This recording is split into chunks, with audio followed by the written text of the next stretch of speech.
16 February 2008 समय अपराह्न प्राय 3टा गंजाम कंधमाल सीमांत गस्माहा पहाड़ को घेरी जाइथिले शह शह एसओजी बाहिनी सीआरपीएफ जवान एवं ओडिशा पुलिस पहाड़ रे लुचि रहिथिले माओवादी चलिला गुली विनिमय छत्रभंग देले लाल बाहिनी एथिरे शहीद होई गले 3 जण एसओजी जवान जंगल रु उद्धार हेला माओवादी व्यवहार करुथबा शह शह बंधुक और विपुल परिमाणर विस्फोरक सामग्री।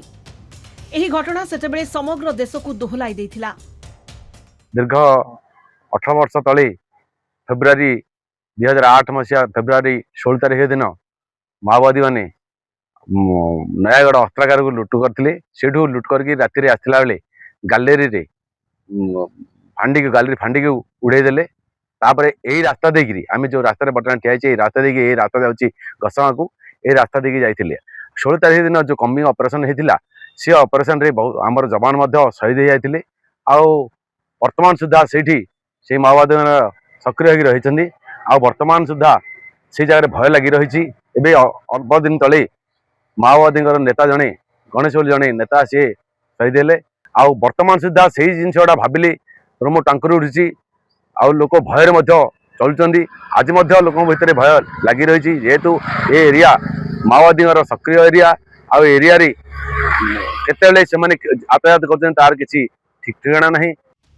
गस्माहा ऑपरेशन रो सूत्रपात होइतिला नयागढ़ 15 फेब्रुआरी संध्यारे पुलिस शस्त्रागार लुटिबा लक्ष्य सेठाकार थाना एवं पुलिस ट्रेनिंग कैंप उपरे अतर्कित आक्रमण करथिले शताधिक माओवादी।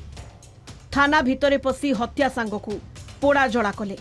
शह शह अस्त्रशस्त्र लुटी 2टी 407 गाड़ी रे गस्माहा अभिमुखे बाहरी रास्तारे नुआगा दसपल्ला थाना एवं गैलेरी फांडी उपरे आक्रमण करथिले। आउ भोर समय पहुंचीथिले गस्माहारे। गस्माहा जंगल थिला माओ संगठन रो बेस कैंप।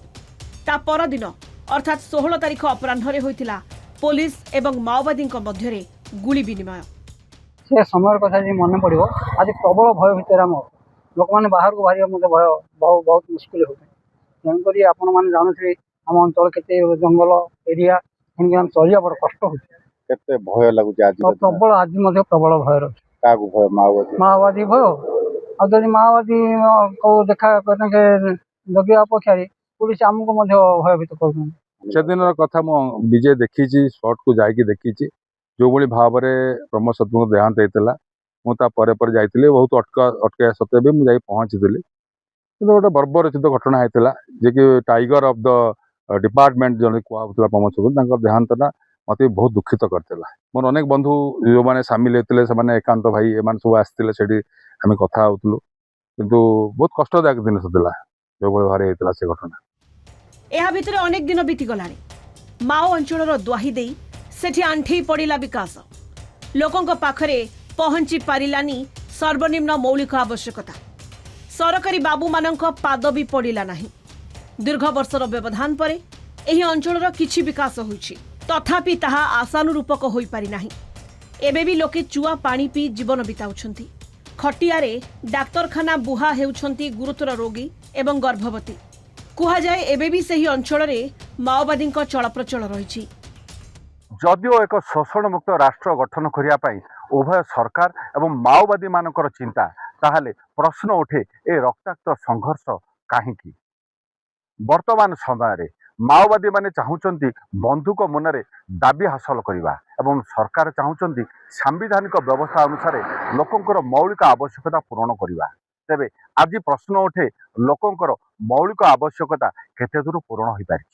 जार उदाहरण होची 18 वर्ष तले ऑपरेशन होतिबा गस्माहा ऑपरेशन। आज भी गस्माहा अंचल से समयर चिन्ह एबे भी सुखीनी। एबे देखियो को बाकी रहिला केबे माओवादी माने मुख्य स्रोत रे शामिल हेबे एवं केबे हटिबो एही रक्ताक्त संघर्ष। गस्मा अंचल रत्नाकर साहू।